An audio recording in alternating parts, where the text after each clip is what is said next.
Komuniteti i Londrës dhe Ontarios po mban zi për ndarjen tragjike nga jeta e doktor Agron Alia, një mjek i respektuar familjar i cili vdiq në një aksident fatal më 21 tetor. Doktor Alia ishte i njohur jo vetëm për ekspertizën e tij mjekësore, por edhe për dëmshurinë, për kushtimin dhe angazhimin e tij për përmirësimin e jetës së pacientëve.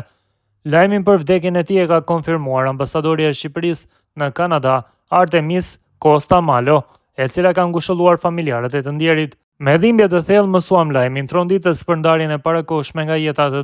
doktor Agron Alia në emër të ambasadës së Republikës së Shqipërisë në Kanada dhe në emrin tim personal, shpreh ngushëllimet më të sinqerta familjes së doktor Agronit për këtë humbje të pazvendësueshme. Doktor Agron Alia ishte një figurë emblem e komunitetit shqiptar në Kanada, një profesionist i përkushtuar në fushën e mjekësisë dhe një njeri me shpirt fisnik që kontribuoi me dashuri, përkushtim dhe integritet në shërbim të njerëzve dhe komunitetit, veçanërisht në Hamilton dhe London, aty ku edhe shërbeu si mjek dhe profesor i asociuar në shkollën e mjekësisë dhe stomatologjisë Schulich në London, provinca e Ontarios, shkruan ambasadorja. Humbja e tij lë një bështëllëk të madh jo vetëm për familjen, por edhe për gjithë ata që patën fatin ta njihnin dhe ta vlerësonin.